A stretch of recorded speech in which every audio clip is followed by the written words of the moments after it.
Operation Mincemeat. Operation Mincemeat was one of the most ingenious deception operations of World War II, carried out by British intelligence in 1943. The mission's goal was to mislead Nazi Germany about the Allied invasion plans for southern Europe.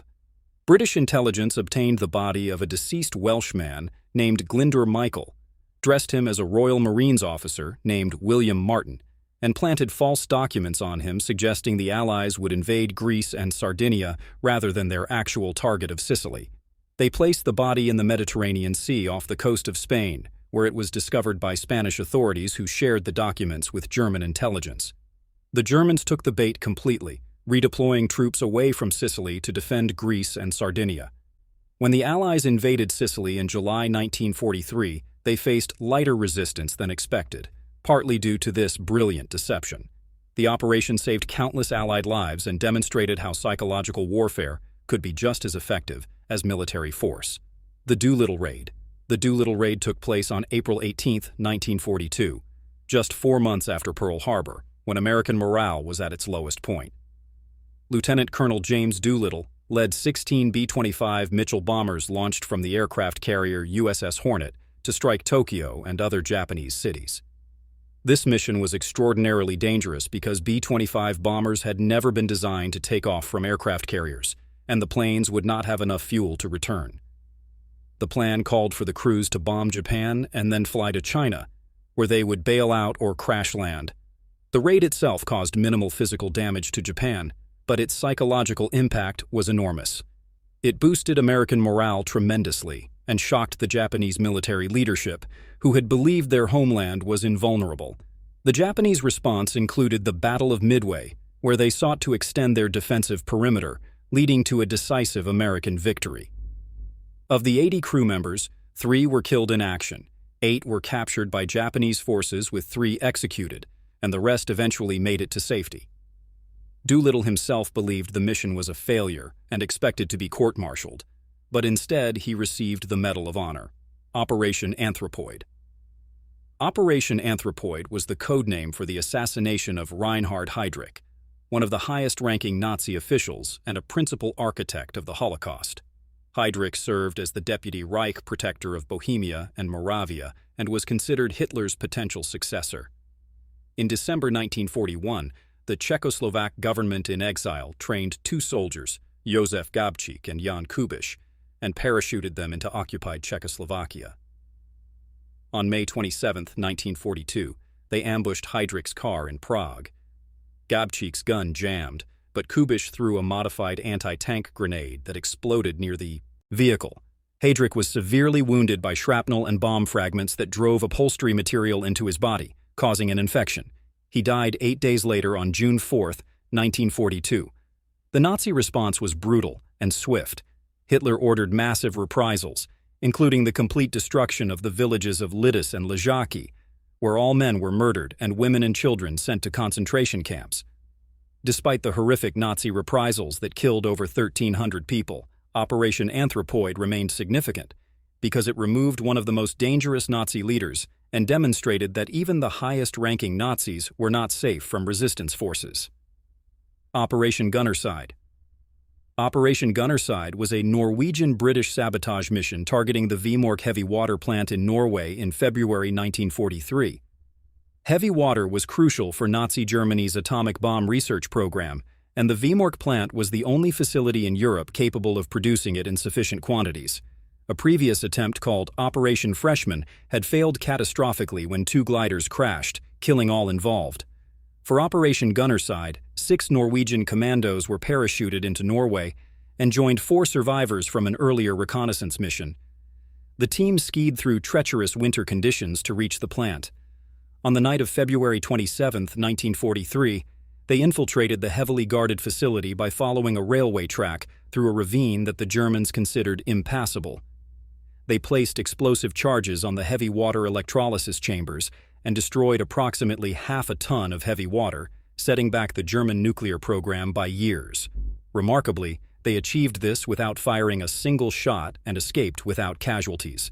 The mission is considered one of the most successful sabotage operations of the war and may have prevented Nazi Germany from developing nuclear weapons.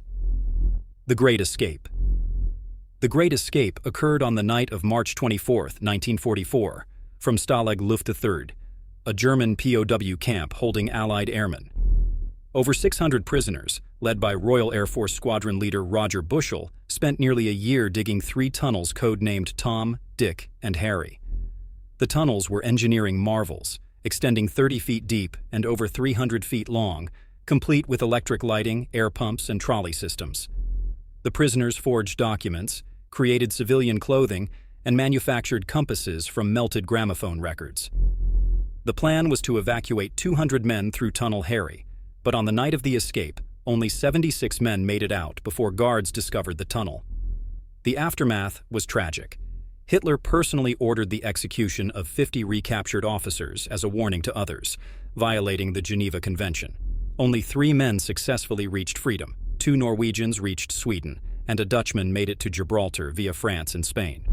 Despite its failure to free most escapees, the operation forced the Germans to divert significant military resources to recapture prisoners and tighten security across all POW camps, resources that could have been used on the front lines. Operation Fortitude. Operation Fortitude was the Allied deception plan designed to mislead Nazi Germany about the location and timing of the D-Day invasion in 1944. It consisted of 2 parts. Fortitude North suggested an invasion of Norway, while Fortitude South indicated the main invasion would come at Pas-de-Calais rather than Normandy. The Allies created an entirely fictitious 1st United States Army group, supposedly commanded by General George Patton, complete with fake radio traffic, dummy tanks and aircraft, and double agents feeding false information to German intelligence. They positioned inflatable tanks, plywood planes, and fake landing craft in southeast England, where German reconnaissance could observe them. The operation was so convincing that even after D-Day landings began in Normandy on June 6, 1944, German High Command still believed it was a diversion and held back crucial panzer divisions in Pas-de-Calais, expecting the real invasion. The deception continued for weeks after D-Day, preventing German reinforcements from reaching Normandy during the critical early stages of the invasion. Fortitude was arguably the most elaborate and successful military deception in history, directly contributing to the success of Operation Overlord. The Cockleshell Heroes Operation Frankton, known as the Cockleshell Heroes Raid, took place in December 1942 and targeted German ships in the occupied French port of Bordeaux. 10 Royal Marine Commandos and 5 2-man kayaks called cockles were transported by submarine to the mouth of the Gironde estuary. Their mission was to paddle nearly 70 miles upstream over several nights, attach limpet mines to German cargo ships, and escape overland to Spain. The operation faced immediate setbacks when 2 kayaks were damaged during launch. Of the remaining 3 kayaks and 6 men, only 2 kayaks reached Bordeaux. Major Herbert Hasler and Marine Bill Sparks successfully attached limpet mines to several ships before scuttling their kayak and beginning the dangerous journey to Spain. They were the only survivors of the raid, successfully evading capture and reaching safety after an 80-mile trek through occupied France with help from the French resistance. The other 8 commandos were either drowned or captured and executed by the Germans. Despite the heavy casualties, the raid sank or damaged 6 ships totaling approximately 20,000 tons and forced the Germans to increase security along the entire Atlantic coast, diverting troops from other fronts. Churchill later stated that the raid shortened the war by 6 months. Operation Halyard. Operation Halyard was the largest Allied airlift of downed airmen behind enemy lines during World War II, conducted in Yugoslavia from August to December 1944. When Allied bombers began striking oil refineries in Romania, many damaged aircraft crashed in German-occupied Yugoslavia. Serbian royalist Chetnik forces, led by General Draža Mihailović, rescued these airmen rather than turning them over to the Germans. Over 500 Allied airmen were hidden in Serbian villages, while the Chetniks secretly constructed a makeshift airstrip near the village of Pranjani. The rescue operation remained completely secret from German forces despite their presence in the area. American OSS officer Lieutenant George Mussolini coordinated the evacuation, and beginning in August 1944, C-47 transport planes flew nighttime missions to extract the airmen. The operation successfully evacuated over 500 American and Allied airmen without losing a single aircraft to enemy fire, making it the most successful rescue operation of its kind in the war. The operation demonstrated the effectiveness of local resistance forces and the courage of Serbian civilians who risked their lives hiding Allied personnel. Tragically, after the war, Mihailović was executed by Tito's communist government, though he was posthumously awarded the Legion of Merit by the United States in 2005.